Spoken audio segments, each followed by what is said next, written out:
Good evening and welcome to episode 19 of the Get It Forward podcast. A little bit different tonight, filming at Yardball in Sheffield, a very good venue. Thanks to them for letting us film here. And joining us tonight we've got one of Stocksbridge's promotion heroes with us. Not just saves penalties, takes them as well. Absolutely. Don't just take them, fires them in. Mr. Ben Townsend. Thank you. Cheers. Thank you. Thanks for coming on, Ben. No problem. No problem.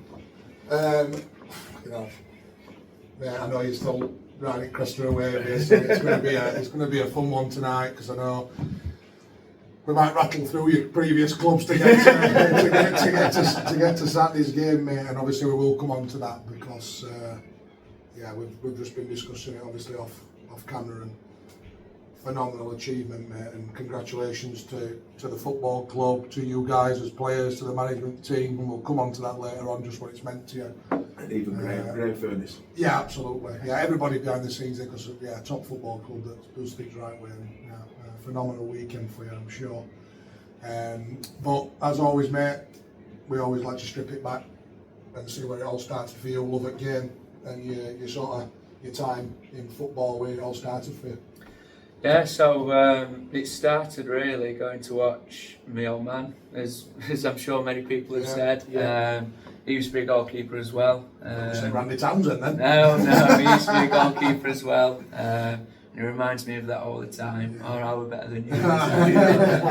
I wouldn't have made that mistake what you've made, but no, just going and watching him in it, like later on in his career, just playing Sunday League and at Barlow. So yeah, playing in the nets and whatever, and I never really wanted to be a goalkeeper, I'll be honest. Now, still up until I come across Richo, I was still playing Sunday League as a centre half or a centre forward, and yeah, you know, I never wanted to be a keeper, but then growing up there was like, no, you're an alright keeper, so I ended up going in the net, tried playing in net on a Saturday or a Sunday and playing outfield on the other. So I started off at a team in Chesterfield called Handsworth. And funnily enough, Ross Goodwin, who still plays now, played with him there. He was the captain, and I've known him since I was about 6 years old, and it's been nice to share moments with him. Unfortunately, he wasn't the one who came back like myself and a few, and it's unfortunate, but he's had a good season. He's not reading to remind you about that, Ross. No. So yeah, I started off at Hanley Wood playing, and I used to be an absolute nightmare. Ben, you're in net. I was on halfway line most of the game. And we used to batter teams. We used to have a great team. And Gaffer, can I come out? And his name was Wayne Robinson. Can I come out second half? No, you're in net. Come on, it's 10-0. Can I come out? No, you're in net. But there were times where he'd let me play out, and again, Scored a few. Scored a few. Went up for some corners and did score a few that way, and taking free kicks from the halfway. You know, like you like saying your dad, obviously watching him play and stuff like that. Did he spend a lot of time coaching you through it, or were it just a little bit just watching in? You were picking bits up and stuff like that. Did he? Not particularly. He's one of them dads, like I can feel him every game breathing down my neck. Even I'm 29 years old now, and still to this day, he stands behind me net at Stocky. He'll stand behind net first half. He'll go and stand behind net, which is even closer second half. And he's always there, and I always turn around if I've done something alright or whatever, and just don't smile. If I've done something wrong, he'll be like, what are you doing? You know, and I'm like, glad I've got my own car and I can drive myself and I don't have to go home with him.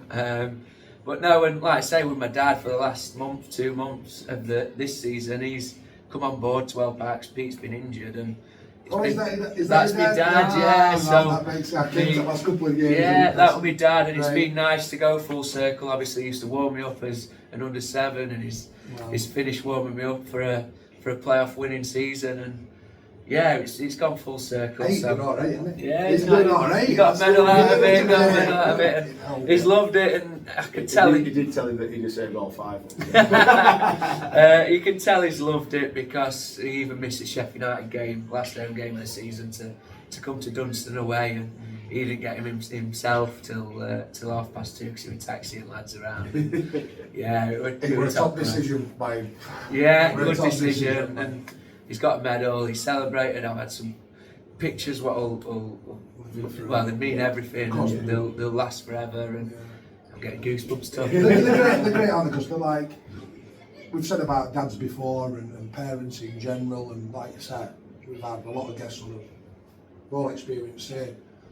Biggest critic, biggest praiser. Yeah. You know, and like there's probably been times where you might have done something wrong in a game. What did you have that look? And you don't need to say. No one, yeah, they don't need to say anything. But like I say, we've gone on a bit about my dad. My mum gets a lot of credit too. I'm one of 4 boys, and we were busy, busy growing up, and I'm the second oldest. So if we weren't wrestling, we were playing football or on the trampoline, and you know, and we've all played football to some level. No, none of them have gone into non-league, but my older brother still plays now. He's a goalkeeper. My second youngest brother, the youngest one, he still plays now. He's in the reserves in and out at Stocky, so I got him up there. And then Josh, he doesn't play anymore, but he played going through. So when I was in the academies and stuff, my mum would take me. And it was great, like my mum took me, but also a bit of a downside when I got released from Barnsley. Like, oh, you're not going to grow enough. Like, I've seen your mum. Like, you've not seen my dad. He's 6 foot. Like, we've always seen my mum, who's 5 foot, whatever. And you know, and did that play a factor? Who knows? It's an excuse at the end of the day, and it's one of them. But yeah, so from Hanley Wood, I've gone on to Chesterfield Boys, keeping the group together, and we went on to doing Spire and Chesterfield Boys on a Saturday and a Sunday, and then we went to Somerset Rangers again, where I played in the net, but went up for corners when we were winning. And play on that pitch on slant. It's at Somerset. Behind the school. Yeah. So I used to play there, and then we moved to a pitch in Walton when we found something a little bit better. But I went. Were you always core group of lads that played always. together? So the manager for Chesterfield Boys and Somerset, he was the main guy. Right. He literally lives down the road from me now. He's a Wednesday fan, so we message now and then. I've had the upper hand over the years. So it was always a core group of lads. Ross in the middle, and obviously I was in the net and tried coming out as and when. And I had my best season there, and I think I only let in 8 goals and scored 3 or something like that. And it was just mental growing up. We always had a good team. And during those times, I've gone into Barnsley or Chesterfield or Rotherham, and it's just growing up. That was me really. You're doing well to get picked up playing in a good side, aren't you? When you don't get in as much practice. I think. Or as much exposure. Yeah, as a goalkeeper, definitely, aren't you? Yeah, especially in that era, because it was always like, who's the tallest, who's the biggest, who fills the net, and that led me on to the situation I was in with when I went on trial at Wednesday when I was 14. I went on trial for 6 weeks, got picked up at Spire. Cam Dawson, who's at Rotherham now, he was playing centre half, I was in net. And that's how it was. The manager preferred me in net, preferred Cam outfield. I went 6-week trial, didn't get in. 2 weeks later, Cam signed a contract. He's gone on, made it pro, and it's just like it's mental. Like the opinions are just like absolutely ridiculous. But I've seen you play against you a few times, and obviously seen you play quite a few times as well. Probably answering question by wanting to play out. Always been decent with your feet.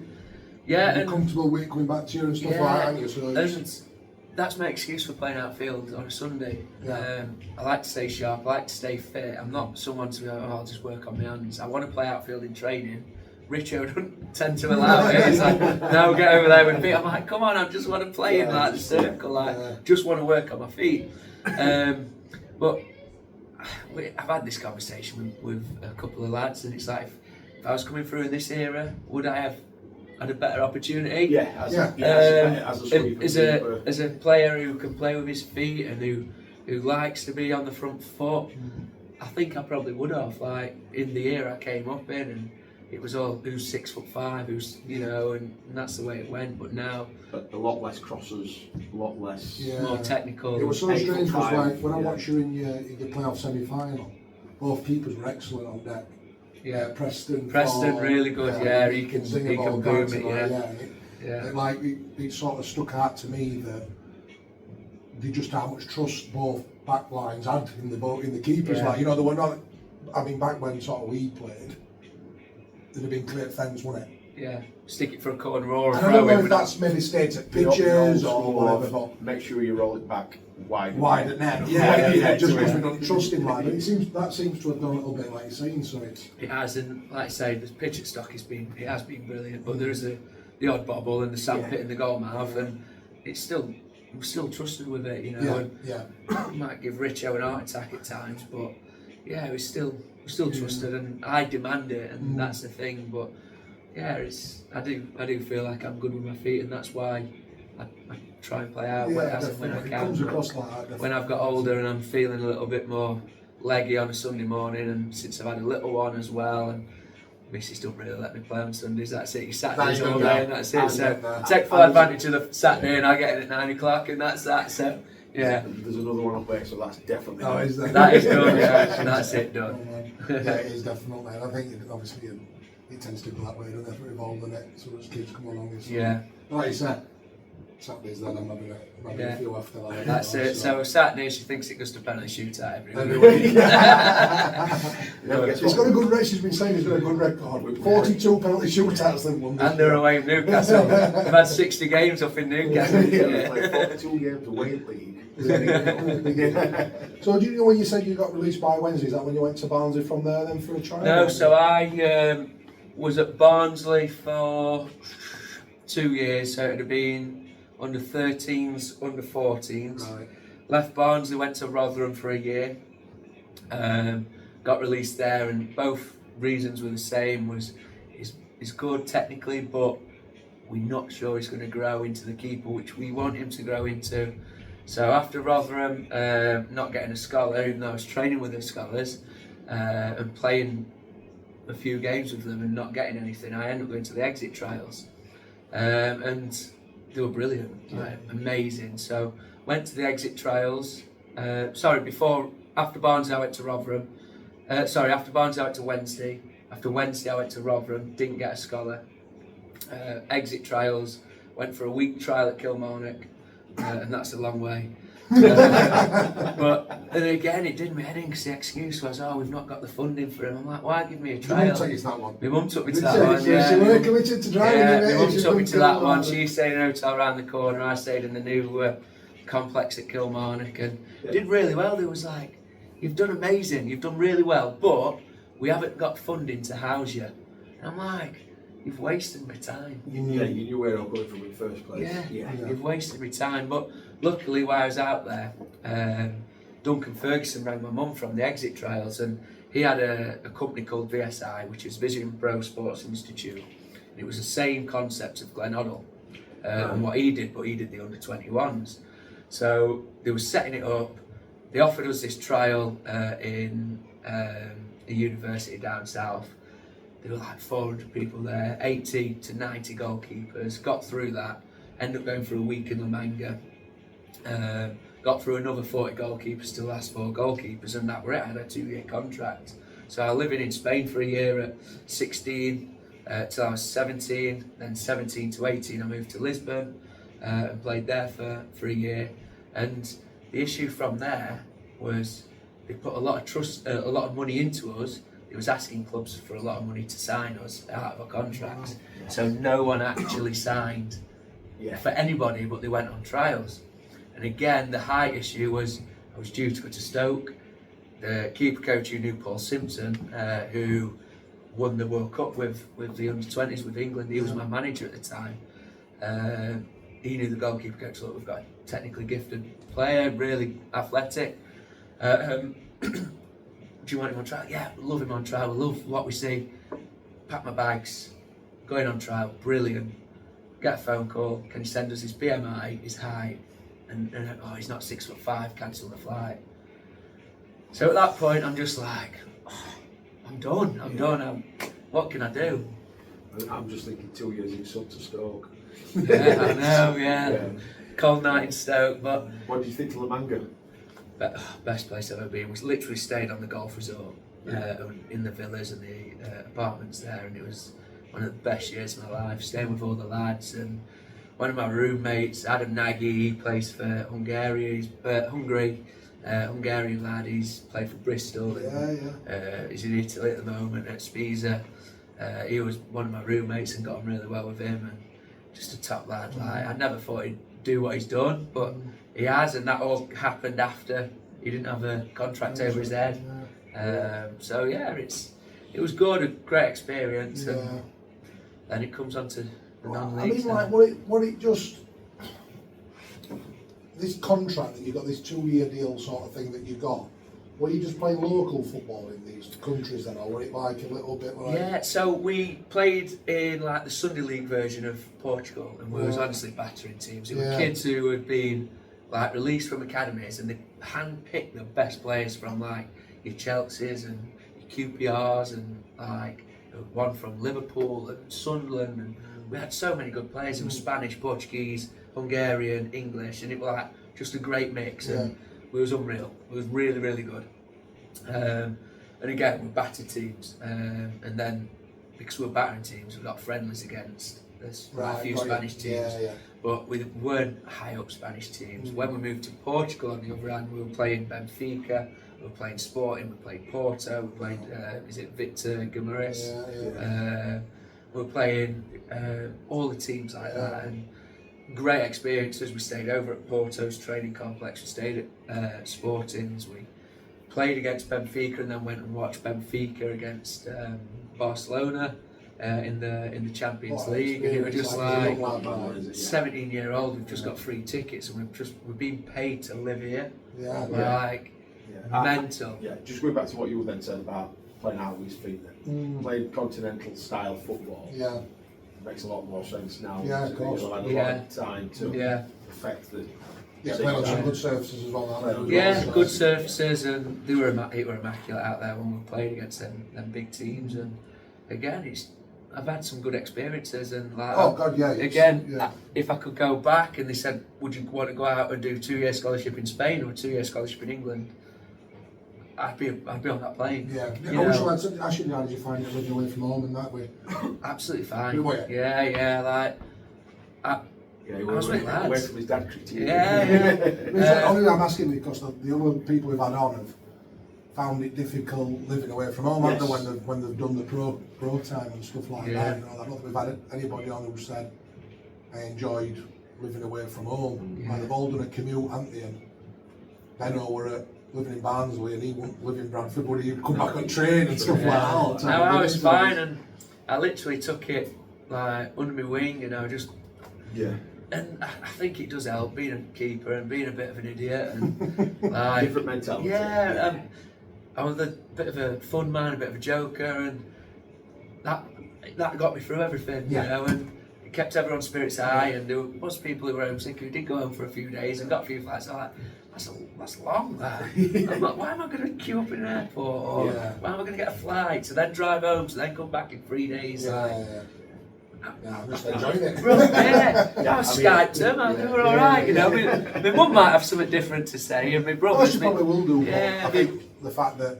I think, sometimes I think that, if one of your kids goes away and all you're hearing from them is, I'm enjoying myself, that's good enough. We've been fed and watered, we've been fed, watered and paid, and there are odd pair of gloves what would come through post, what they'd send, and Skyped them. That's all I need. They're there, I'm here. I'm having time. Could be in the same room anyway, couldn't they? So we went home every 6 months and went home for like a 4-day break over Christmas, and that was it. It was brilliant. No. The good thing. 127 times. I'm there in July, but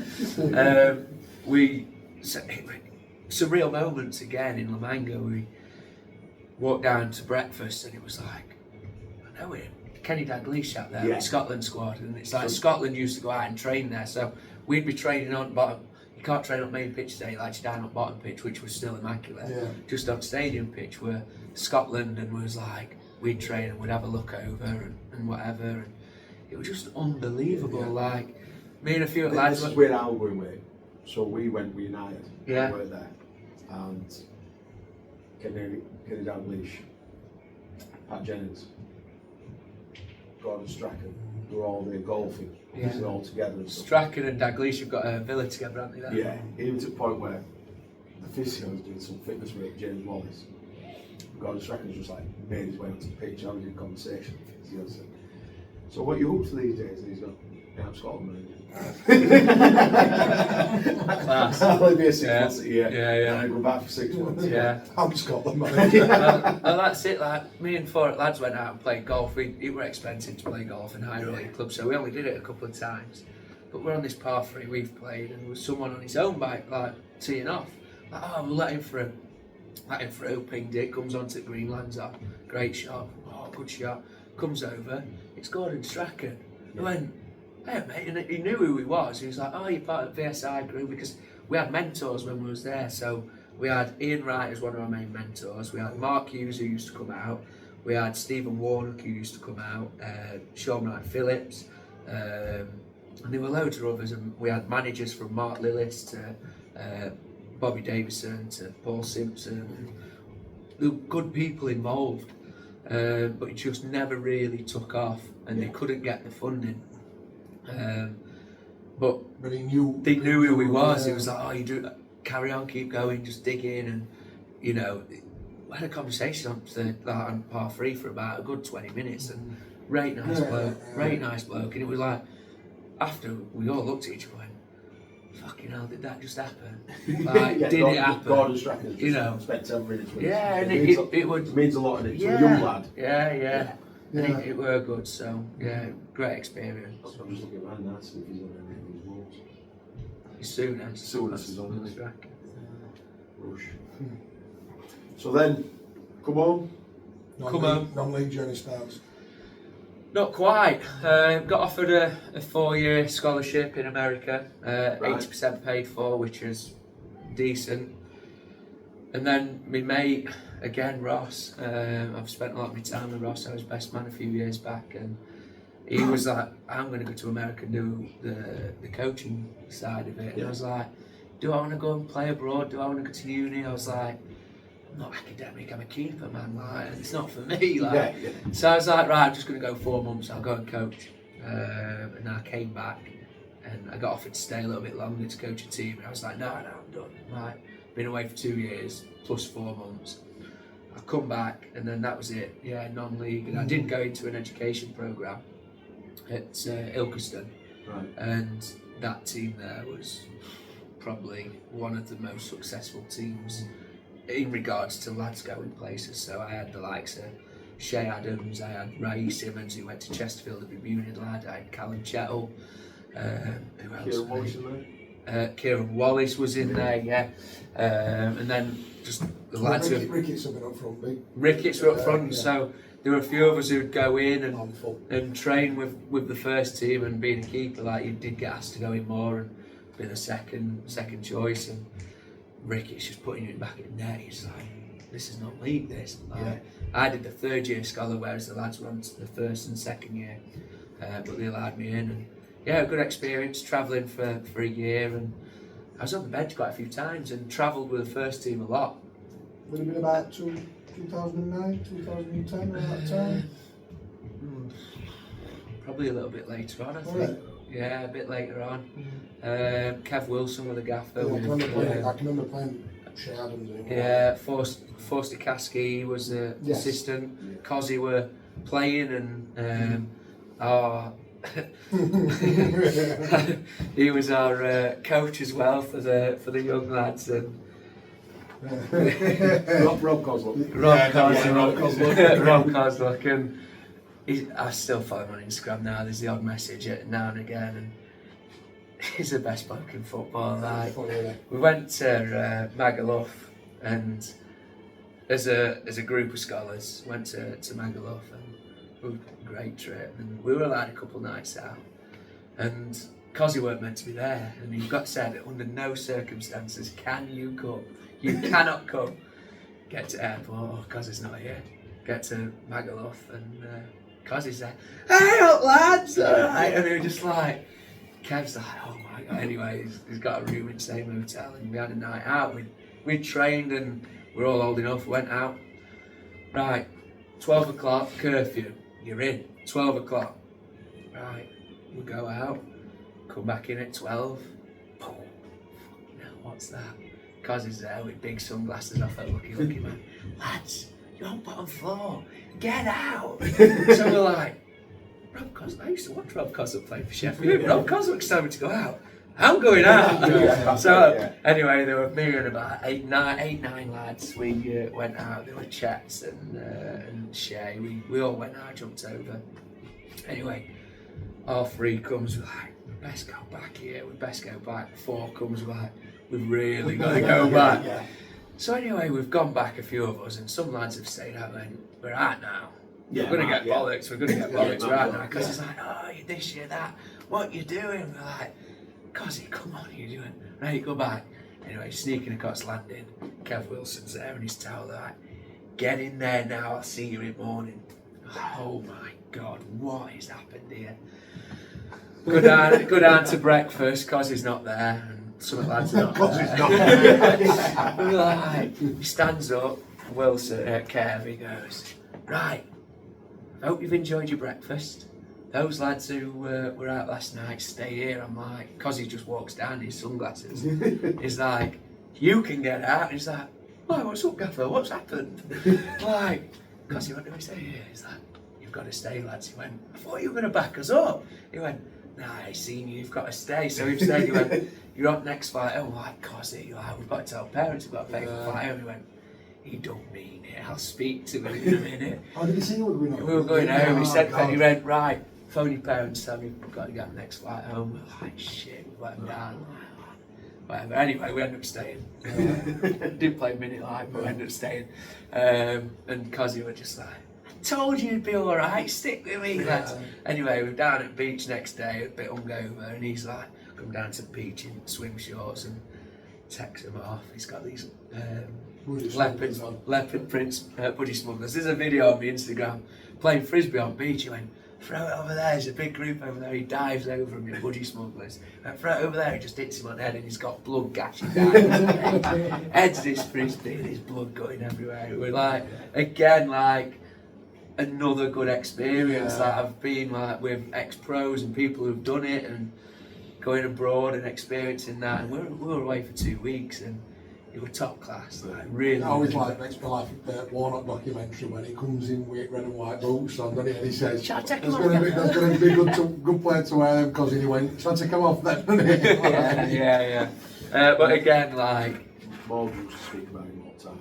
Yeah. He's stuff, he'd go in sea, like you said, Yeah. only one that turned up with budgie smugglers on, and he'd just have seaweed hanging out of it. When he come back out of the sea and stuff like that, just... We was in literally every day at Ilkeston, and it were like twice. Like my granddad, who's obviously sadly not here anymore, like he took me all the time, and I can't thank him enough for it. He gave me the opportunity to experience things, and so did my dad and my mum and other family members. But we was in all day, and there was this physio, and we locked him in the toilet and whatever. And he went, right lads, I brought 2 rolls of cling film. He went, his car's a shithole.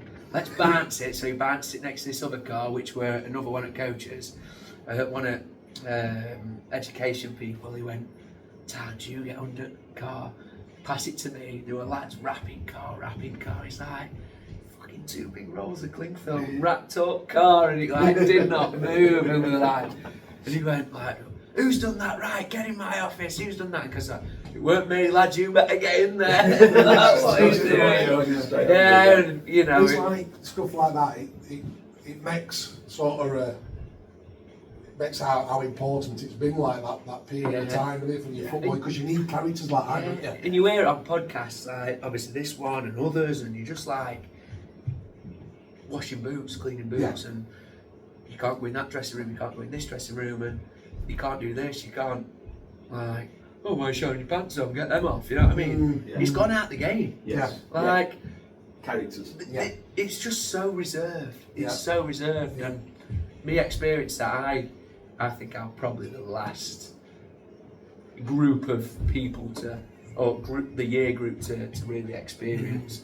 Well, actually, Cos is there, and I've had a good laugh with Mark Lillis and Ian Wright, like he was a character, and it was just like, you know, I was getting something signed back to Spain, like I'm getting something signed from Ian Wright, for my mate's birthday. I took his shirt, he went, come to my room after.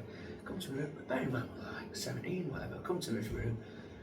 Oh, what am I having bath? Gets up, he took like, got a towel around him. He's got a massive arse, a towel won't fit round him. He walks to bed, he's just holding towel there, his arse inside it. No worries, Ben, there you go. Nicest bloke ever. I'm just like, Yeah. fucking hell. Yeah, that's Ian You know what I Wright, mean? That's yeah. Ian Wright. I've just seen his bare arse, like, that. And I'm just like, if that happened now, that's Yeah. And that's not a nothing. It weren't weird. No, you know what I mean? It no, was just no, how it it was- were, yeah. like, you know. And he Yeah, signed it. definitely. Nicest bloke ever, like. We're not back in Ireland, but we're back in there. We're not like No. No, probably just wish you'd had another towel to lay on. And a rock towel. Definitely. But yeah, after Ilkeston, I was like, I need to go and play. So, where did I go after there?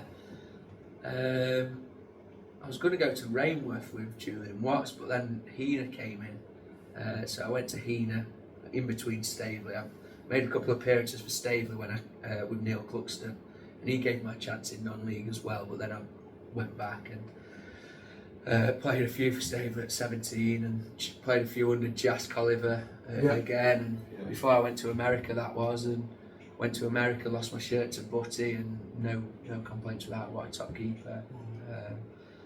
Once I come back from America, that was it. I had tried going to Heanor, played really well at Heanor, and yeah, What steps that in? it was Vina would be step four. Yeah. Step Yeah, four. step four, yeah. Step four, and What Play- forward who scored all goals for? Bender. Kieran The DeBauer one- and Bender, Nathan weren't they, Becker, for yeah. Bender, weren't Yeah. they? Yeah, Keno was an absolute animal, and in the same dressing room as him and Keno, and what was his name? A lad called Hall at centre half. Like a good dressing room. Nick Hall, very good dressing room. Greg Marriott at right back, and good dressing room. And I did really well. Like I thought, I'm doing all right here. Like what, 18, Feel like you 19, slid straight in as well. I've gone straight in, and Steve. I can't remember his second name, a Geordie bloke, Steve, when I got dropped, he was like, can't believe what he's just done, the gaffer, I cannot believe it, you've been brilliant, I'd have never done it, but it was literally just because Glenn's mate came available in Joe McCormack, and what a top kid. Like, wherever I've gone in football, I get on with the goalkeepers, and Joe, top kid, and still speak to him every now and then. And he's such a nice bloke, and it weren't down to him, it was just that he were available. Glenn's chucked some What are money you in. high level then? Is that what He were at an higher level, but he's played for Glenn loads of times, but every time a bit more money comes in, or an higher level comes in, he's gone, and Steve were like, well, we've got somebody who wants to be here, just play him, like, he's learning his trade, there's going to be mistakes along the way. But yeah, he dragged me, he just went, you're going to be on bench today, Joe's going to play. I went, I'm not going to be on bench. I went, I'm going to get me the cash, and that's the last you've seen of me. And at 19, I was like, should I have done that? Should I not? And from there, I was like, showed a bit of balls, and I just weren't happy with how I was treated. It's a unique one as a keeper, isn't it? We've said this with previous ones, haven't we? That playing or you're not playing. Yeah. Is there going to be a reason why you're not playing on it? Yeah. Not just that Not he's come someone's come available. available. No. That's it. And I did. If we've had 5, 6 shitters on a row, I'd be the first one to say, yeah, you're well within your right, Yeah. and I just didn't feel that, and the assistant manager even rang me after I said, look, I'm done. He rang me, he just went, I don't blame you for going. You should not have got dropped. Yeah. You should be still playing. I wouldn't have brought him back, even though he's a good keeper, he's a good lad, and I wouldn't have brought him back. She'd done nothing wrong. So from there, that's where it really kicked off. I went to Rainworth, Watsy and Aidy Smith again, and Watsy again, top bloke. I don't know if you've come across him, but real top bloke. Gave me a chance. I had to be patient, and funny story with my debut. I didn't actually make my debut in the net, so he wanted to play me. He wanted to play me in the cup game. Must have joined in training. Yeah, so he wanted to play me in the cup game, but I had to play 3 games prior to playing the cup game. So we was away at could have been, where was it? Nostell. Could have been Nostell or somewhere that way. And he went, Ben, I'm going to put you on outfield today. It might be for 10 minutes, 15 minutes. I'm going to put you on outfield. Where do you want to go? I went, stick us right back or up front, wherever. I ain't going on right wing. I ain't bar. Yeah. And he went, we signed you as a keeper. I was an outfield player, like, and I did all right. I was knackered, but I did all right. And it got to the next game, and it was against Handsworth or something. And got to 2 minutes in. I was like, 2 minutes left. I was like, he's not put me on here, but I don't want to tell him he's not put me on. So it was pointless in bringing me on because then I couldn't play cup game. Yeah. I was like, you didn't bring me on today. I can't play cup. He went, no, why didn't you say something? But after that cup game, there were 4 games I sat on bench and. Oh, it was a genuine mistake then? Yeah, it was a genuine mistake. Yeah, 4 games I sat on bench, and after that, I was in. Did they win cup game? No, they didn't. So I was in after that. Yeah. When I realised he couldn't afford to keep him as an outfield player. So I was in after that and played all the way through, and we had a good side. We had Planty at centre half. We had Matty Sykes. We had Smivey. We had Ricky, who was the captain, and Mozza up front. And there was some. Would they have been step 4? They'd have been. Is that what Handsworth are in now? No, step 5. Step 5. They'd have been step 5. Yeah, no, step 5. And we gave it a good go. Like, we did all right, and the following season, I was like, well, he's given me a chance here. I've played half of the season, gave me a chance. I'll stay and have a good season. Stayed, had a good season, got made captain halfway through. At what age? 20, 21. Well, yeah. And some experienced lads as well, still playing? Yeah, they were. Planty and that still there? Planty had just finished, I got given the armband after Planty got injured. Yeah. And again, sharing dressing rooms with people like that, just like top class, and you learn a lot. And only talking about it now, I remember who it is, and it's weird, like there's been so many people you share with. But about 20, 21, got made captain, and then at the end of the season, Watsy decided to leave, and for whatever reason, and then old Craig Denton started ringing, and it weren't a case of, can you sign? It were a case of, I'd been with him previous at Workshop when I was training with Mark Shaw and being there second string and travelling up in that country to not getting squads, and Dents were there, and he rang me, he was like, can you get me a job? And this was just after Shire, after he'd been there. I was like, I'll try, mate. I'll speak to the chairman there, and I'll try. And he ended up getting a job, and I was like, I've done all right for him. But it's, when I was struggling without a club and not knowing what to do, he never repaid the favour. And he, to be fair, he was the first one who rang me Saturday. And I was like, fucking hell, is he trying to sign me now or what? He was the first who rang me, and like, fair play to him. And he is a top bloke. And I was still captain through the Denton era, and then I got injured towards the end of the back end of the season. It were Simo against Garforth at Reneth, and ball came over the top and just landed on my knee and done my ACL. So I was out for a year, and then Dent's got the Workshop job, so I had me up. How were you recovering? Tough? I did alright. And I think it was because, fair play to Dents, he knew I needed to still be in football, and he got the Workshop job. He went, come and be my goalkeeper coach.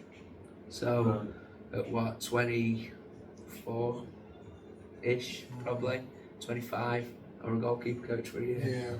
And what a season that was. Like, made one appearance against Handsworth, clean sheet, and got on the bench a few times, and just goalkeeper coach to Dave Ray, and another good kid, and a great side, and still young enough to make a good recovery, aren't you? And the thing is, I was doing my stuff whilst warming up, and I was recovering that way, still going to the gym. And the thing is, we had good physios at Workshop as well, so seeing them and stuff, I do my own thing, and it kept me sane. And I did it for absolutely nothing. I was travelling up and down the country. It was costing me to go and do it, but it was Saturday, it was Tuesday or Wednesday, and I couldn't be at home. I didn't want to be at home. Didn't want to be like couch potato and like that. I've not only got to recover from my knee, I've got to recover from gaining weight. And I weren't prepared to do it. So was that the season for Workshop as well? That was the season, So like I say, one of the clean sheets in the We're win. not big to, we're not into that. I was I played one of the games in the 22. And yeah, it was Yeah, a good phenomenal. season. Obviously, that Dan Pat on him at the weekend. Yeah, listen to that. I can't believe it didn't get a mention because I thought I was instrumental to it. But clean sheet. Well, yeah, clean sheet. Yeah, Another yeah. one. Yeah, clean sheet again. Ole, is it? He's just on the wall, hasn't he? Yes. Yeah, Yes. yeah. And another again, Marmite. But I don't like Marmite, but I love Danny Pats. Yeah, top class. And to be fair to Dents, like he involved me in regards to.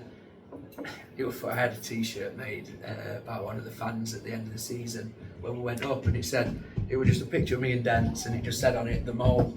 Because it was like I was the gap and the bridge between the players and the staff. And there was conversations about should we keep Sykes, should we not, because of attitude and this, that, and the other. And I said, you can't not keep Sykes. And it was my vote what decided to keep him. Scored 13 goals. And I was like, you can't not keep him. And Sykes will admit himself, like top class. I played golf with Sykes when he's back from America. He's moved to America now, but he'll admit himself his attitude's minging. It is really bad, but he'll score goals, and he gives you so much on the pitch. And technically, he's brilliant. Important goals. It's so important. His delivery on crosses and it's so important, and he was so important to that. And the decision was, do we release him because of his attitude, or do we not? And do we put him in the squad? And I went, you don't really put him in the squad, you play him. Yeah. You know? Yeah.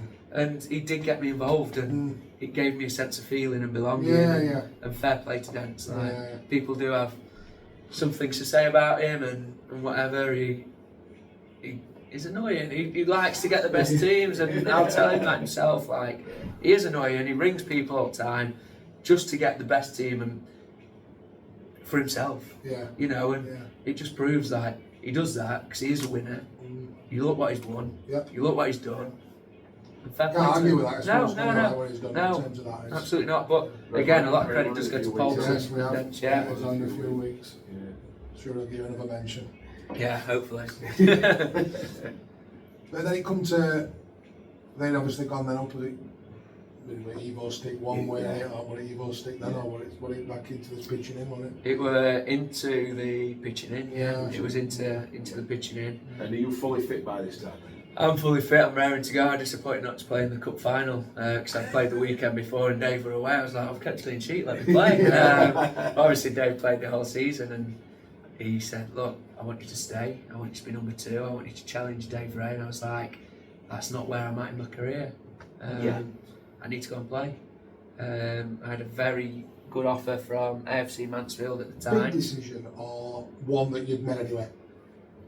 What it in your mind, like, look, I'm going to play. Do you know I'm just going to go play. Do you know if I had a feeling that I was going to get a chance? Yeah, so if you're going to say, I don't know I'm going to start next year. Yeah. If he'd have said, he did say, sort of if he'd have said you're on an even playing field with Dave, whoever has a good pre-season, whoever plays well, I'd have stayed and fought for my shirt because I'm confident. You know, I'm not an arrogant person, but I'm confident that I'm going to be better than him because I'll do what I can to be better than him. If I'm confident that that was the case, I would have stayed. But I imagine as well, after 12 months of rehab, you're feeling very fit, very strong. Yeah. It was probably the fittest I felt. I was running all the time. And like I say, I felt great, and it's like while I was a keeper coach and after my rehab and I was ready to go, I was playing centre half for Sunday League. Like, I'm playing outfield already. I knew I was back. I knew I was ready. So if I knew there was going to be a fair, even playing field opportunity, I'd have stayed and fought for my shirt. But I just didn't get that feeling. Should have just ring Watson, tell me. Yeah. Ask us if you need a ride. Yeah, that's it. But no, I got a couple of phone calls. And I went to training with AFC Mansfield, got a good offer, but it wasn't about that, and I've never ever been about money, and that's never been the motivation. I go for the people. And Handsworth came in with Jas Colliver actually. I speak to him quite often. I still do now. Unreal, and I rang him. It helps as a player, though. 100%. I rang him. I just said, look, what have you got anything for me? What can I do? Because he was at Chef at the time, Yeah. and he went, well, I know Handsworth are looking for a keeper. Let me give you a number to Russ Eagle. I was like, yeah, Handsworth's a good club. And what a decision it was, like. Yeah. Not too far. No, not too far. I could have gone to AFC Mansfield and picked up a bit of money, but I didn't really know anyone. I went training. I didn't get the. Who were in charge of Mansfield at the time? Remember? It was Matt Chatfield, and I know Matt. right, I know Matt from school, and he lives literally 3 minutes away from my house, and I know him. And he's a nice bloke, really good. And Bruno were there, and we met in a boozer and had a chat and tried to agree. I went, look, I just want to come training first, get a feel for it.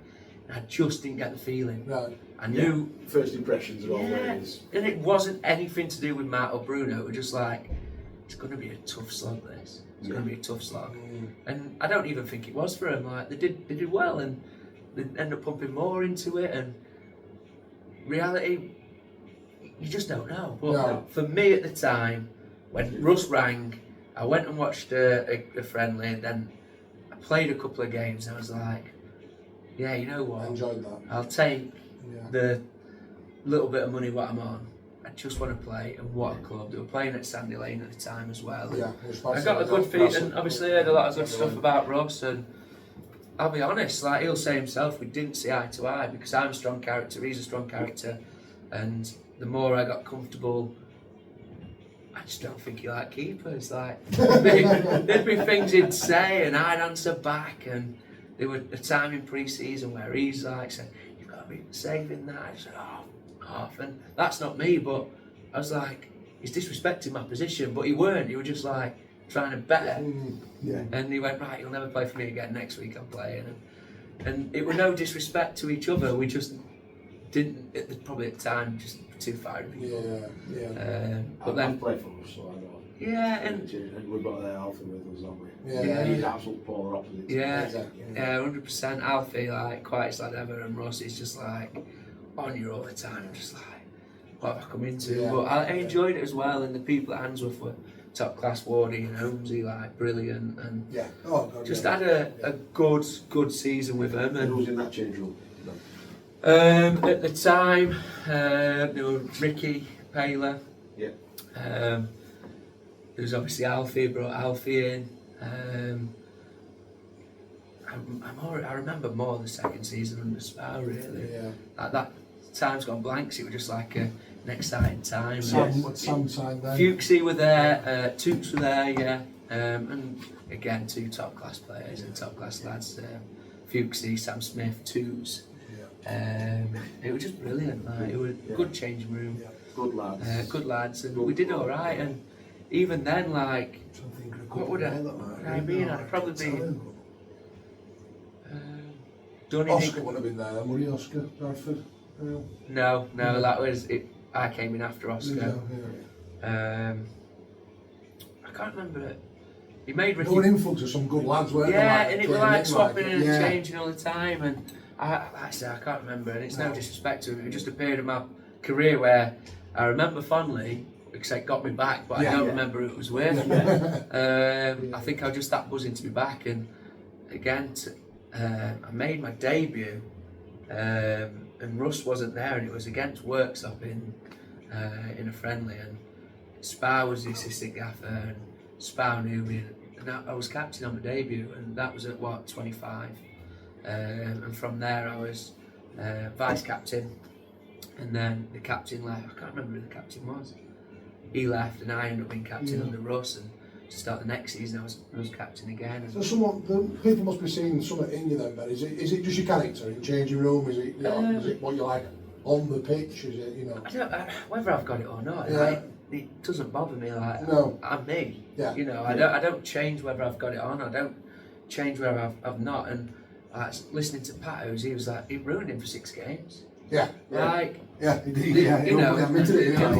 He said it, and it just never had that effect. I don't think on me, and I'm still a goalkeeper. Yeah. I'm not going to bollock someone extra. No. I'm just going to be me. Yeah. And I organise. I'm the same in the dressing room. I'm an absolute idiot. Yeah. And that's just the way I am. I think sometimes it's an advantage having it, keeper as a captain. What, just because you see everything that's going on? You've seen everything, but I've done it, you've done it, Yeah. and you charge your 30, 40 yards off a away ref. He can't do that. So he has to stay More back. reserved. Sure, Reserved. Yeah, without being captain. But it's more reserved, it's longer to digest, yeah. you see it all. Yeah. You see it all and you can organise. I think you're right what you're saying though, Ben, in terms of like, if you're a leader, Yeah. you don't have to have that band on to get someone a fucking No, like. no. No, And take one as well. Yeah, You I know, was from time to only time. talking to Kurt the other day, and he was like, the best thing about now is we've got leaders. He was like, Yeah.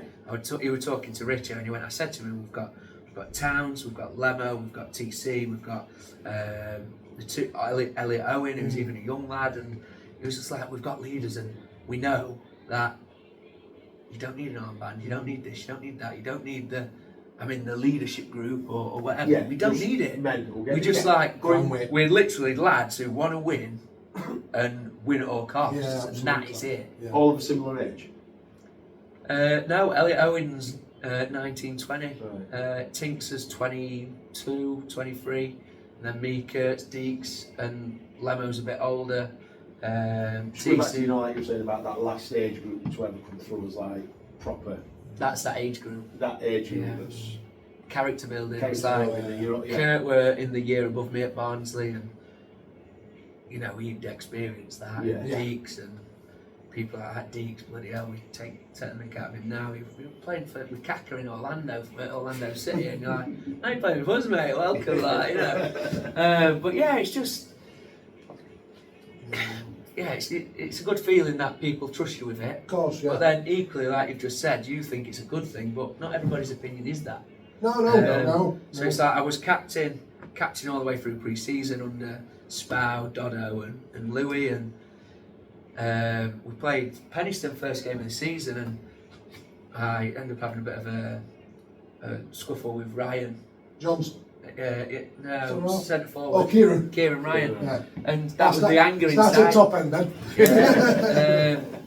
That was just a little bit of anger inside me, because the day before the game, they made Spow do it. He rang me, he went, "Hey up mate," and we had a conversation. He went, "You're not going to be captain, Sam Finlaw is," and I was like, absolutely fine about it, but I was like, I'm confused why. Yeah. Yeah. Tell me why. Give me a reason. What can I do better? Why? And he was like, I'll be honest, it's not my decision. I was like, you're the manager. He was like, well, it's a joint decision. It's 2 against 1. And Louis and Doddo didn't think a keeper should be the captain, and they fought with with Sam Finlaw and what he's done. And one of my best mates, I'm his best man in a few months, Right. with Ross, and one of my best mates. And the fact it was Sam, it were all right. You know what I mean? Yeah. If it had been someone else, I'd have been a little bit more Yeah. hurt. But I was like, deep down, I was like, well, I think it's shit. I think it's a bad decision. Like, Yeah. I don't know why you've done it, but the anger in me. I was like, do I play? Do I just tell them to do one? And I was like, I couldn't get over it. But then I ended up saving one last minute top corner, and we ended up winning. And 2-1, wasn't it? yeah, but it, you know, I had a good save, and after that I was like, it is what it is. Like, Yeah. You know, after that game I was like, fine, no problem. But it was just the hurt that Yeah. 2 people have voted against one, thinking I couldn't be it. But after that I was just like, it's never really. It is what it is, you know. Yeah. But I think sometimes though it's just explanations, isn't it? it just weren't a good enough excuse for me. Yeah. Yeah, explanations on time. Yeah. Yeah. I'm The thinking, day well, before a game. Do it pre-season. Yeah. Like, you've let me be captain all the way You through. probably trained Tuesday, Thursday that week. Yeah. to build up to And the first worst game. thing is, he went out for a curry on the Tuesday or the Wednesday, and I couldn't make it because I was at work. And Sam had been told in the car park he was going to be captain, so he'd been told before me, and got told not to say anything. And then I got a phone call like Friday at like 5 o'clock, and I'm just like, is that good preparation or is it not? You know what I mean? Yeah. I questioned it, and you know what, like, I think it was after 2 months, Sam had got injured, he had a hernia, and he couldn't play for the rest of the season, and I was captain anyway. Yeah. But I was just like, it hurt. It was a little bit of a kick in the teeth because they've let me do it, and I was captain the previous season. Yeah. It was just like, Yeah. why, you know? Yeah. But I accepted it, got on with it, and Yeah. again, I You have a good season that season. just outside of playoffs, yeah. Scotland was 8th, I like- think. alright, okay. Yeah, 8th, 9th. Did all right, yeah. Yeah. Good season. That's when Dunny came in. Yeah. Was he- Froggy even playing in that game? That No, season, no. Frog. I didn't play with Froggy. I played with Froggy. I'm trying to think who were up front that game when you beat us 2-1. So I left Handsworth in the Russ Eagle era. I left to go just before COVID, so Did you? missed out the whole of COVID. I left Handsworth to go to Staveley, who were top of the league at the time. Miles got injured, and I went and played 3 games for Staveley as they were top of the league, and did all right and whatever. And then COVID came, got back to pre-season, and it was like when he All in charge, Brett. And again, lovely bloke, brilliant bloke, but I just feel like he sold me down the river really to get me in for that period of time, and I don't think he knew Miles were going to come back, and he put him in straight away. And then at that point, I was after I think it was 2 or 3 sessions, I was like, I'm not feeling it here. I got a feeling, and I went back to Russ with my tail between my legs and spow, and I pride myself on doing things the right way, and I did it with Richo, and I leave properly. I don't do it like I'm off, see you in a bit. It takes me time, you know. And I ring him, I'm like, I'm thinking about making this decision, but I'm not sure, what would you do? He's like, well, here's a good opportunity, it's close to home, it's at the top of the league. Yeah, it probably is a good decision, it's the right thing to do. And then when I came back, I was like, look, I'm sorry, like, can I come back? It didn't work out, and thankfully I didn't have anyone in mind during the pre-season, and took you straight back. Got the shirt for the first game. Between me and Greaves at Handsworth. We were in and out, and managed to get it. So obviously 4G were down there, all, wasn't it? 4G were down then, and like I say, I still spoke to Holmesy, and again he were another one who messaged me on the Saturday evening last weekend and congratulated and said there's no one who playing drum down phone, and no one who deserves it more, and just a proper nice bloke. Yeah, I mean, I love my time. Great, good club, and I always think like they do well because like support's not massively. Probably very similar to Stocky in terms of like fan base and stuff like that. But the people, it's amazing, isn't it? Like people behind the scenes make you want to stay at the club. Yeah, 100%, and I can't agree more with that. Like everybody there, from Steve to Trev, who's one of the fans who just hands out the trophy. One guy who used to do all photos. Ken to the McDonald's, just all everybody, top class people. Like my missus had walked down, and my dad would, oh, it's Townsend's, isn't it? Yeah, come on through. And it's just like class. Like my daughter was born, they got her like an Handsworth baby grow, and just like people get this thought process that because Handsworth have brought in good players, that this budget's this massive.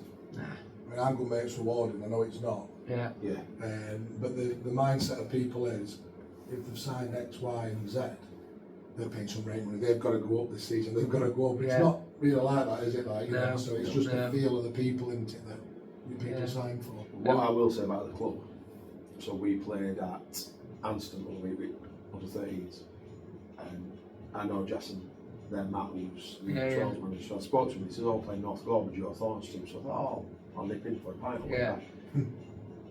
We've got Ross Hannon running like under 10s, Steve Workington who played at Stocksbridge. Wilco, played Sunday League with him. Andy Brownring, I think it's 14s, 15s.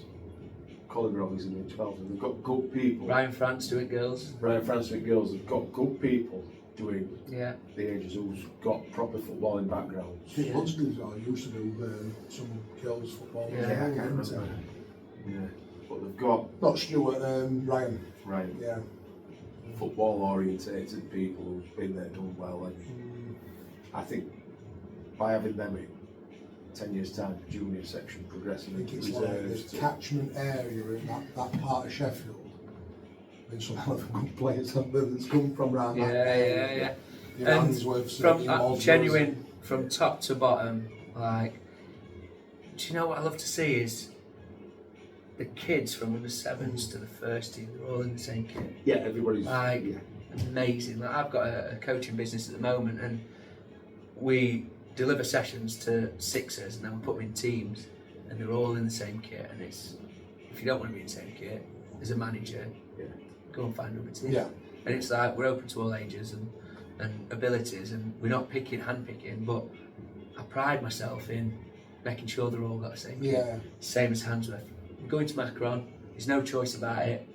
This is what we're having. That's your kit. Yeah. That's what we did last year. Yeah. Like it's Macron, everybody's in sync. Yeah. And I love it, brilliant. And it's just the morals of the club. Yeah. It's It was very in their good. own tracksuit tops. Yeah. They're all Macron, Penniston bad. Obviously, the girls' ones up at Penniston pink. Yeah. That lad's ones Yeah, are white. yeah. Everybody's in the same track. I'll see Orange next year as well, because Yeah. his grandson plays at Handsworth, which is going to be 14 Ah, next right, season. yeah, We're in yeah. the same league next season, so. Yeah. So I enjoyed your time there then, mate. Enjoyed my time there. The most memorable moment really was the FA Cup run. Yes. That was Forget about it, don't you? that was surreal. Yeah. Who's it called? The Yelts. Come on. Cheerstown, not. No, it's not. It's in Bush. Birmingham. Oh! Birmingham. It's going to come to them. Hales Owen, no? Hales Owen. Yeah. Beating them like in front of 2,000.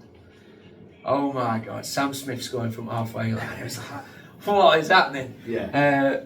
Just surreal. What was that? Yeah, were it class? Surreal. Like we Were it beat better because you were away from home? away from home in front of 2,000. Never like as a Handsworth, we've not played Anything like anything like Yeah. that, and Yeah. we were expected to get battered like 6-7, and we were class. It was unbelievable, and like I had their fans like speaking to me after the game. They wanted a couple of photos with some of the lads and gone out and just had a bit of time with them. And Yeah. their fans, our fans, and it was just like such a lovely club. Yeah. Like Yeah.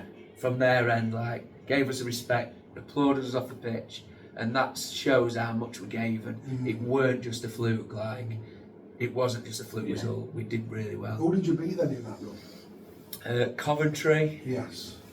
Beat Coventry at home.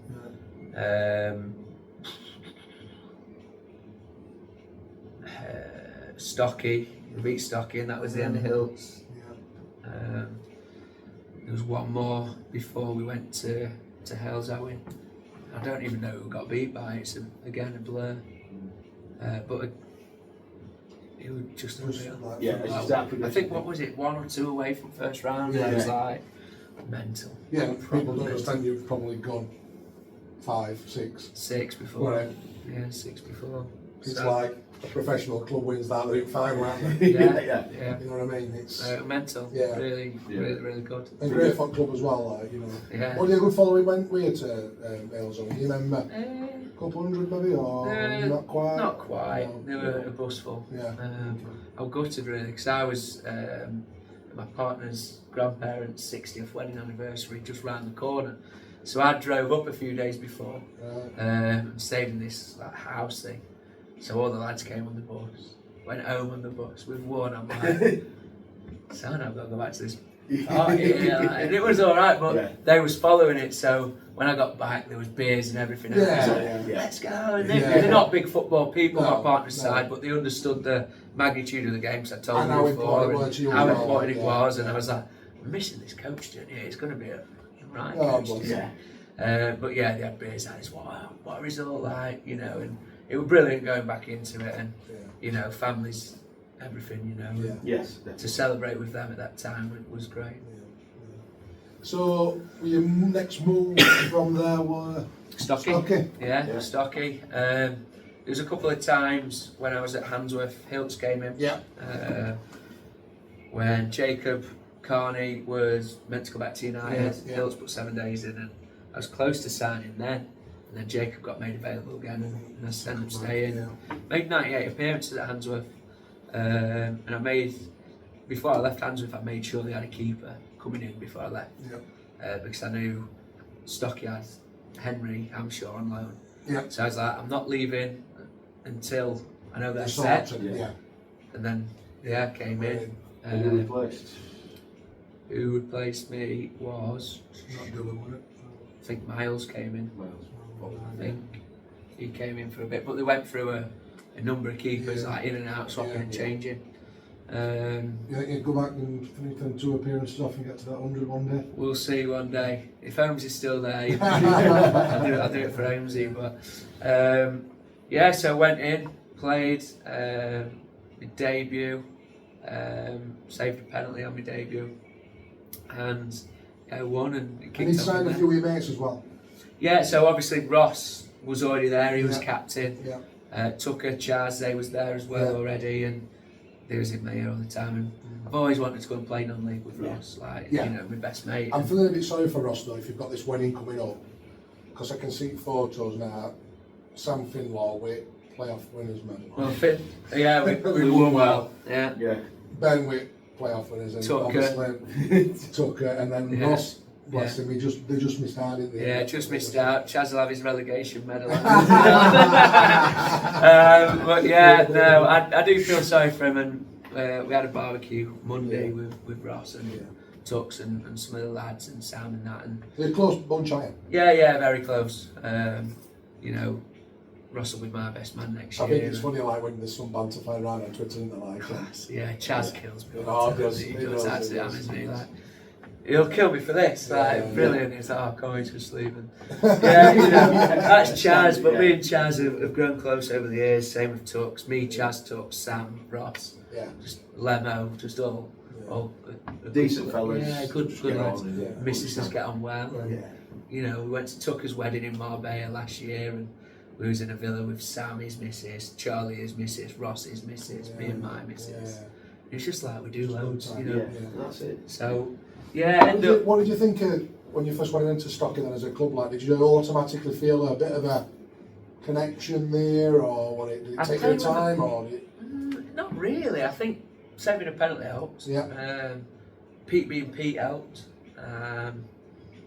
It was just, I felt at home.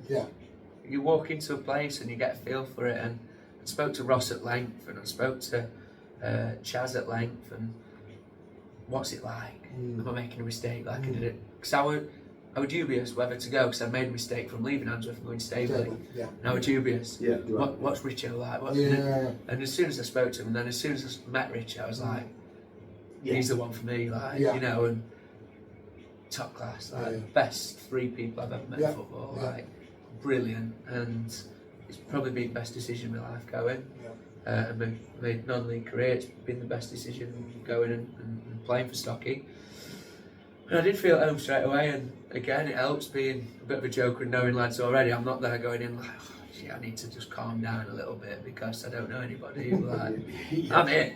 I'm alright. Straight in my seat, I'm getting involved, I'm dicking about, and that were it. Like, and I think the gaffer like that as well. They will, and obviously knowing Pete and Ringy, they like the characters as well. Because it makes a dressing room, doesn't it, tick as well. Like, you know, if you've got 2 or 3 that's bouncing off each other, the lads will tend to be a bit quiet to start coming out of the shell, and then before you know it, you've got a collective 17, 18, 19, whatever it may be. No, like I say, felt I've got 6 Steve Halls in that change room. It sounds like it. Sounds like it. But no, it's like I say, great club. And your first season were good, weren't it? Playoff season, playoff, scored, saved a few in playoffs, but the others just didn't score. Fell short to who in that season? Stockton, they went up that year. Fell short to Stockton, which we gave it a right good go. I think we were 2-0 down at half time, and he came in, and most I've seen Richie ever lose it. I didn't think he had it in him. Tactics board went, everything. Justified? Oh yeah, we were crap. We were crap, and we knew it. We let ourselves down. It weren't an Ian Richards side that first half. After that, came out, got to extra time, did all right. Managed to get to penalties and all that. Fancy ourselves here. Fancy ourselves, but in the playoffs, in the shootout, the keeper had his bottle with names and whatever. We was up first. He put his bottle down. He left it near Lino on the side where he stood. He went, Lino, don't let keeper touch my bottle. I was like, is he alright? Picked bottle up and just gone bang straight over the fence. Lobbed his bottle over the fence, and he didn't know where we were going. And he went, Lino, what do you? He went, what am I going to do? Stop him picking your bottle up? I went, what do you want me to do? He's only thrown your bottle over the fence. And I was like, well, he's definitely going to have a backup on the thingy. And I got a message back to the side, like, look, be confident where you're going, hit it, but he's got info. And if he changed his mind and the keeper didn't have the info for Iffy, and he went Yeah. the other way to what Iffy normally goes and saved it. Yeah. It was just one of them. Yeah. Iffy went like a penalty taker as well, and it's just one of them. Yeah. Missed out, saved a couple in that, and like I say, scored one, but we just missed out. a few more. Gutting. Yeah, Yeah. really gutting Yeah. because we were so close. Yeah. Again, great season. Didn't expect it at all. No. But did all right. It was like just kept on rolling and rolling and rolling. Yeah. And then second season. Second season was a little bit of a worry. We were neither here or there. No. Could not really get going. No. Um, It came as a bit of a surprise. Probably to you guys as much as I other think- people looking in, like, because Yeah, I think, and I'm sure the gaffer will say himself, like, we probably got found out a little bit. They knew what to expect. It weren't a case of, oh, it's Stocky, we'll beat these, and then we'll turn up and turn them over. It were a case of, we are the team to beat. yeah. They are no mugs. We're the team to beat. Give us more respect. And I think that was our downfall, the fact that teams respected us more and tried harder against us. Had the league improved a little bit? Had there been a few good ones come down and a few good ones come up? Yeah, was it Ever? Was it Ever? Did Ferriby go as well? Ferriby came up. Ferriby came up, and yeah, they did all right. It was an all right league. Yeah, It was an all right league. It was a strong league, and I don't think that league's not been strong. No. Really. I think maybe Grimsby came up with Ferriby, potentially. I think they were already up. Yeah.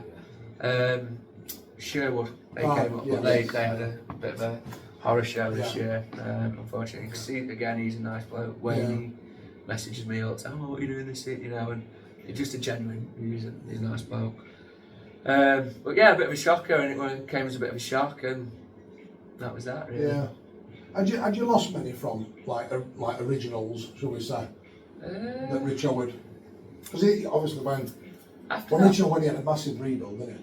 Yeah, the And massive probably- rebuild with this year. Yeah. The massive rebuild with this year, and that's why I thought teams probably underestimated us again this year, because it was like, wow, they've lost 8 players, and we didn't know where. Well, Richard didn't know where players were going to come from, because that was one of the 8 or 9 who left. But yeah, no, like I say, I don't think we lost anyone for that second year. No. We lost, I think, maybe Iffy and just a few of the lads on loan. And Where did you end up finishing? Can't remember. It was bottom half. It was lowest. It was the lowest Richo's finished, and you know it weren't great. But Which is probably shocked to his system. 100%. But like, what do you do? You have that season, and then you lose completely backbone. And this is the amount of respect I have for Richo, and I said it to him the other day. Like, there's a lot of managers who go into the game that lose a few. They're like, lose a few. Let's change system. Let's go and match what they do. Let's do that. Let's do this. He is 4-3-3, beat us. Yeah. And that is it. Win, lose or draw, that is us. And he doesn't change his principles, whereas I think some other managers who I played for potentially after Richo changed principles, and it was the downfall. Because you're like, I don't know what to play here. I ain't got a way of playing. I ain't got a system. I'm a bit lost. It's like, oh, I've gone from a 4-3-3 to a 4-2-1-3 or 4-4-2 or back to 5-3-2 or whatever. He's literally like, I'm trusting what I've done all the time. It's like Cleethorpes away. We're playing 4-3-3 and we're going to go attacking. Because they'd have probably expected a little bit of a sit back. No, we're going 4-3-3, we're attacking. Let them worry about us. And that's the motto, really.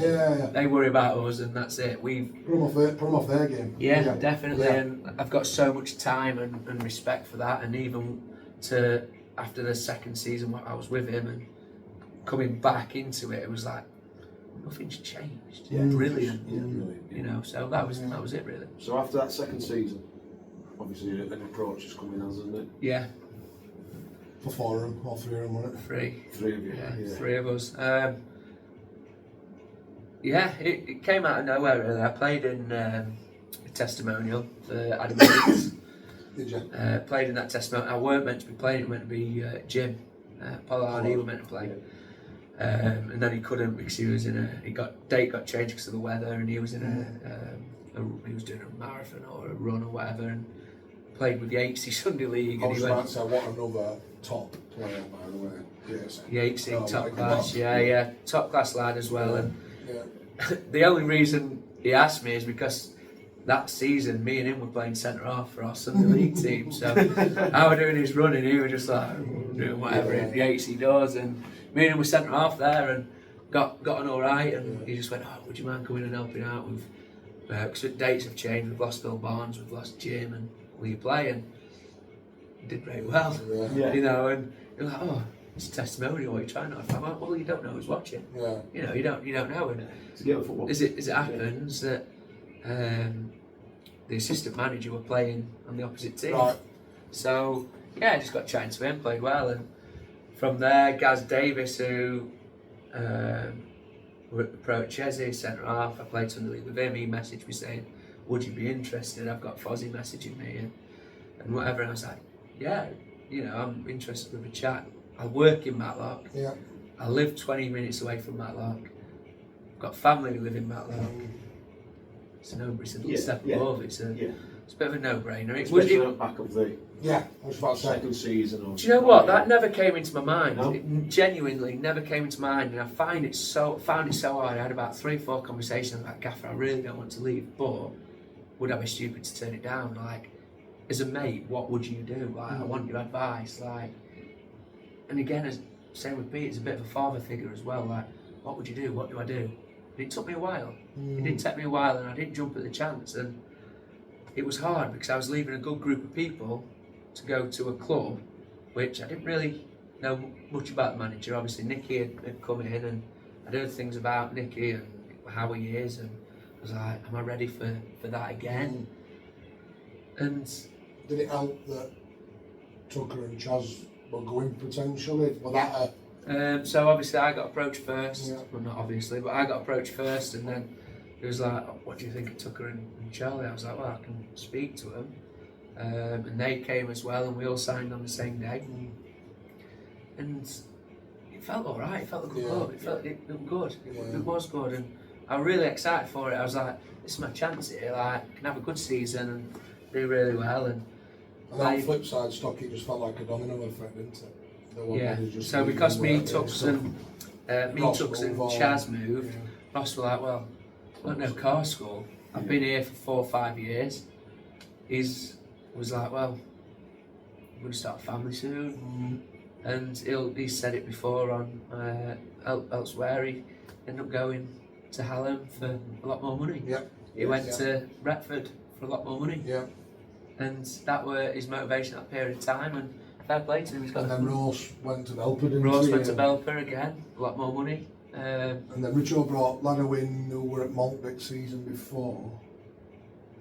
And then he ended up with Ilkeston, didn't he? Like pretty much. Alex Hardwick, Alex Hardwick. They felt like they couldn't get a break, didn't it? Like, yeah, Jack Haslam moved to Australia, and he were instrumental to our season. Jack, he spoke to him now. I was like, don't let it feel like you've not won the league, because for me, what Jack Haslam gave us for that period of time, he was with us, was massive.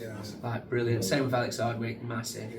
But as the season went on, the recruitment from Richo, but yeah, it was a domino effect, and a lot did leave. And fair play to TC, Lemo, Kurt, Tinks, staying.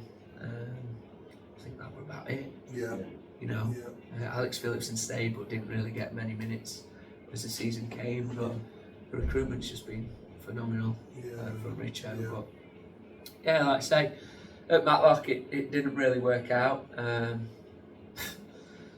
It hurts. It does hurt. I'm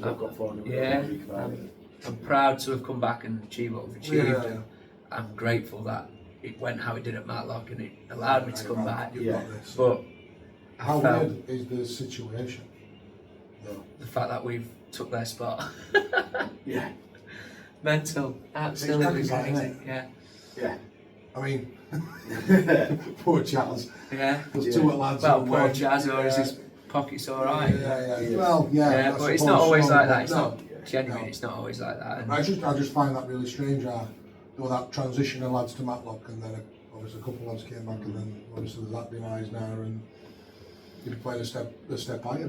yeah, it is crazy. It is crazy, and like I say, I'm disappointed not to make any appearances. Like I pride myself on playing, and that was my motivation to leave. And when you get promised things when you sign, and you go by someone's word, you have a good pre-season. Got man at match against Chesterfield, playing 45 minutes, had a good game. Had a good game against Derby to the point where fans were putting on Matlock's Facebook page, we need to sign him as the number 3. And I'm just like, this is mental, this is like proper crazy. Made one mistake at Buxton and he tore me a new one. He absolutely tore me a new one. I was like, it's one mistake, I've been sold short in the back pass, I'm trying to make do with it, trying to do a bit of outfield stuff here, like being sold short.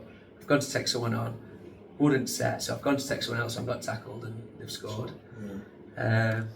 Pre-season friendly? Pre-season friendly. Well, it was like the, what's it called, the cup, what they play. Okay. Construction cup, whatever they play. So there was that, then get to Cleethorpes friendly, I see him in the car park and, hey, uptown, you alright, whatever. Walk in and Big Rogues, he's sat in the change room. I'm like, yeah, mate, he just signed. He was like, yeah, he signed. Where do you play? He went, oh, I'm in there. It's like, oh, all right, I'm Towns, I'm keeper as well. So anyway, talking to him, and honestly, I wear his goalie gloves now. He's done his own brand. I wear his goalie gloves, and nicest kid ever, like really nice kid, and I've got nothing bad to say against him. And it's not him who. No, he's not. It's affecting. I supported him all the way through, but just I've seen him in car park. Just say, we've just brought someone in. He's in there. You know, it's fight out. It weren't that. Like, I turned up against Cleethorpes. He said, your attitude's bad. You didn't warm up properly. I was like, what? Yeah. You alright? Yeah. You know, and I didn't appreciate that because I wouldn't go in to harm someone else. No. You know what I mean? I'd support them because I want my team to win, whether it's friendly or not. It was like, well, you were crossing balls over bar, and it's like, I didn't mean to. I'm just kicking the ball away, like. So I didn't come on. He said your attitude was bad. I was like, wow, that's a shock to the system. I've never had that in 28 years of playing football. Or 28, being 28, I've never had that in my life. You know, friendly against Cleethorpes. So anyway, I thought nothing of it. Next game, played second half or whatever it was, and got to the first game of the season.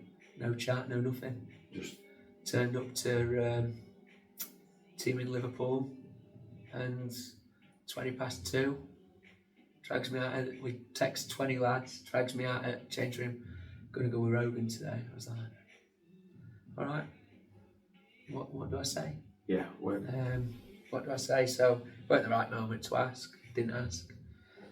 Got on with it. Warmed him up. I was disappointed, and there were 4 more lads more disappointed than me. Yeah. Who didn't make the squad. Who found out at 2:20, and I just thought it was just a little bit weird, a little bit strange.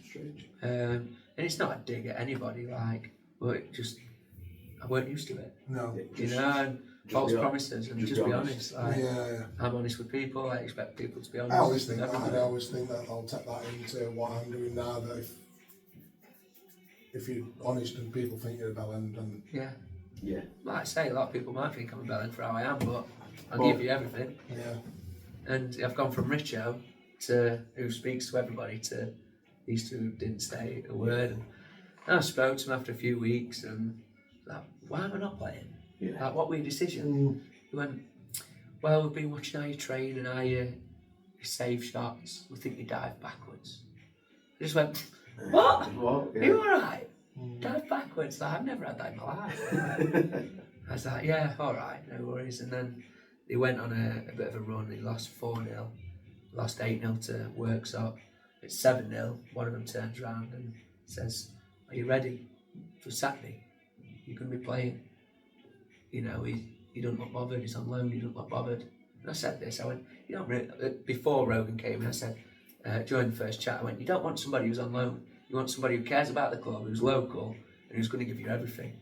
And they went, yeah, we agree. And then next minute, we've got a loanee in, and I say nothing against Rogues, he's top class, and he will go on to have a bright future.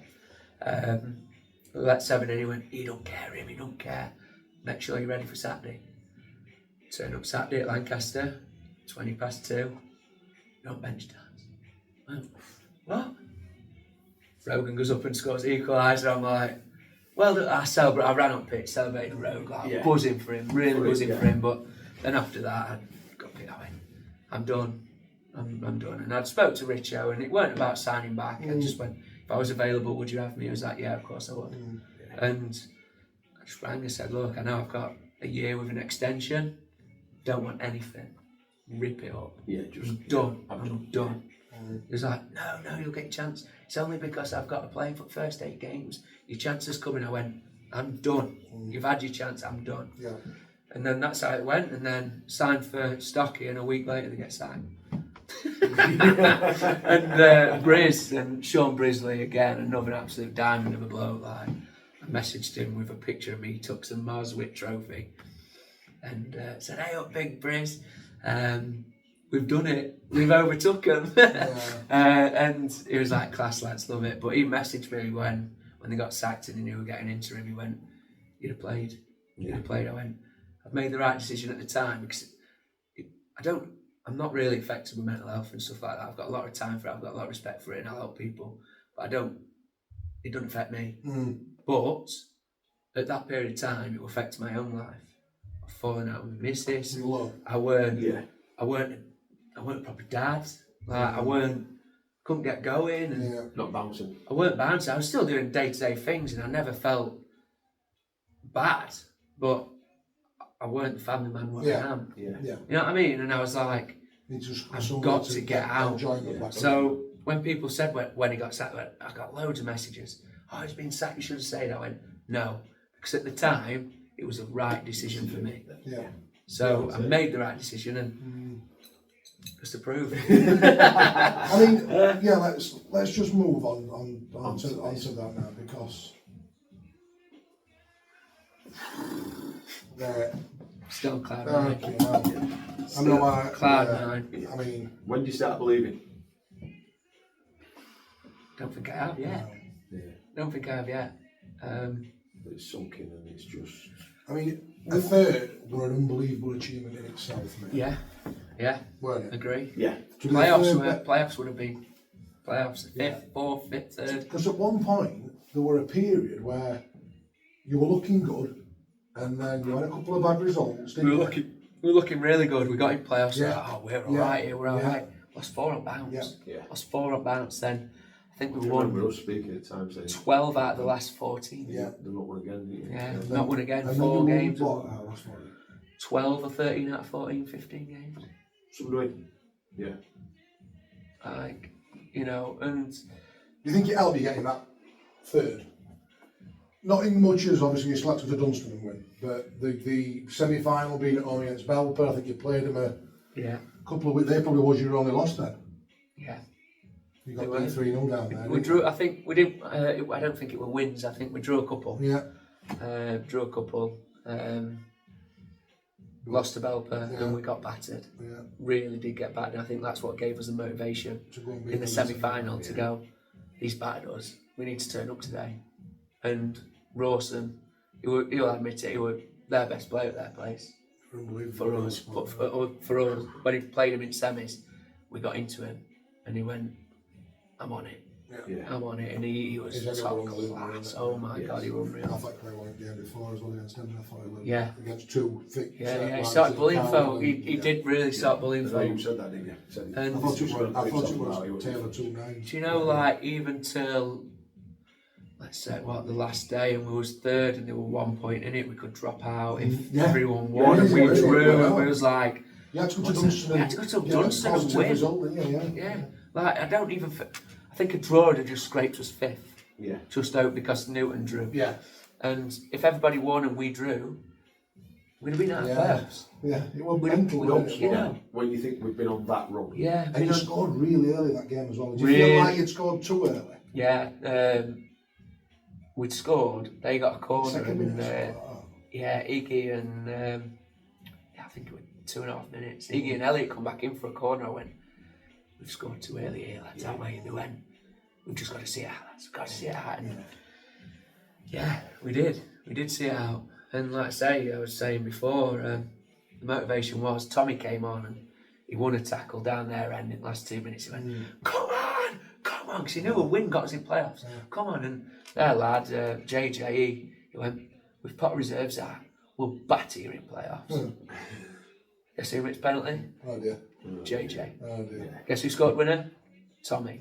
Yeah. Brilliant. Yeah, brilliant. Just shut up until it's done. Can you, I mean, I'm saying when I first came in earlier on, you were speechless about it. How do you sum it up? Because, like, hard work, graft from lads being so close. What's we don't want to give too many of Richard's positives away, but in terms of like, first and foremost, above everything, is principles, and they never change, and that's what Ian like prides himself on. The Sheffield the talk, whatever it is, football 11 this afternoon. When he's done it, it was like, I'm going to try and keep everybody because they deserve the chance. And it's like, if I bring anyone in, they've not got to be a good player, they've got to fit in. First and foremost, they've got to fit in. And I think that was a big reason why he brought me back. And Tinks was trying to get me back. He was contacting me, you're not playing again, you're coming back, whatever. And the reason, because I go for a lot in the dressing room, and he said it after the game, he was like, what you've brought off the pitch, what you've brought on the pitch, he's just kept pushing us on and pushing us on. And he looks for good people. And that, first and foremost, that's it. But besides that, we've got young, hungry players who do want to go further in football, who are probably looking for the Jamie Vardy move. But then we've also got your Kurt Turners, done it. We've got your Danny Deakins, you've got me, you've got TC. And Rawson has been getting touched. You think like Rawson's now obviously had that Belp move, probably didn't work out as much. He's had a lot of moves since Chesterfield and they've not worked out, and he's found a home in, it's a comfort blanket. It's weird, there's a comfort blanket there. I think and without being as good as a number 9, I've seen that. Yeah, without being disrespectful in any way, shape or form to Stocksbridge, it's Richo who's the comfort blanket. Because of what he delivers in the dressing room, on the pitch, off the pitch, family life, in the bar. Like, I would be a happy man if I spent the rest of my playing days under Richo. And I know I've left, and I know I'll probably get hammered for it, but I've realised the grass is not greener. But Richo's top class, and you've both met him. Like, he's the reason. I know we've done it, but he's put us in that position to do it. And even with Peter Ringy as well, you can't forget about them. Like, they make the gaffer who he is. Gaffer mate is who he is, and makes us who we are. And it's like a little system of Peter Ringy do that, makes Gaffer happy. Gaffer does that, makes us play. It's just like it is that good. Like that's the be all and end all of it. Excited?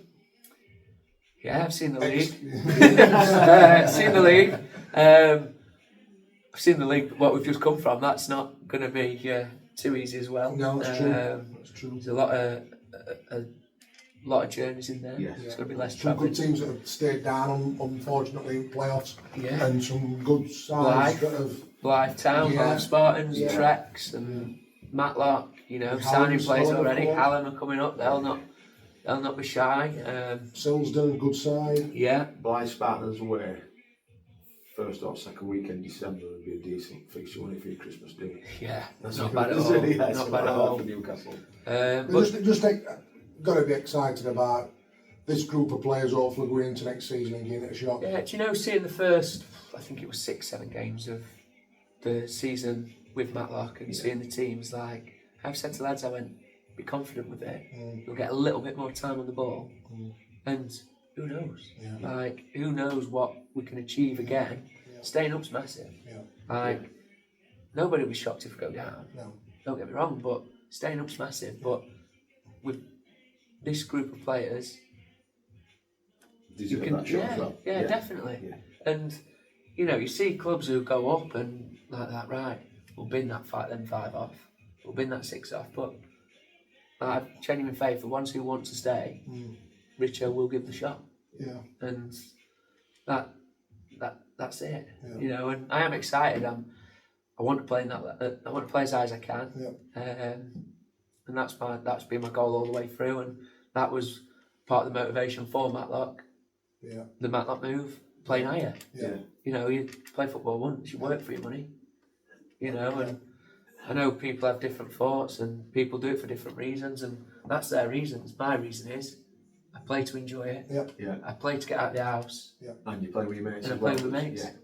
And I want to play as high as I can for as long as I can. And that's me. Quality, mate. Well, thanks for coming on tonight. No problem.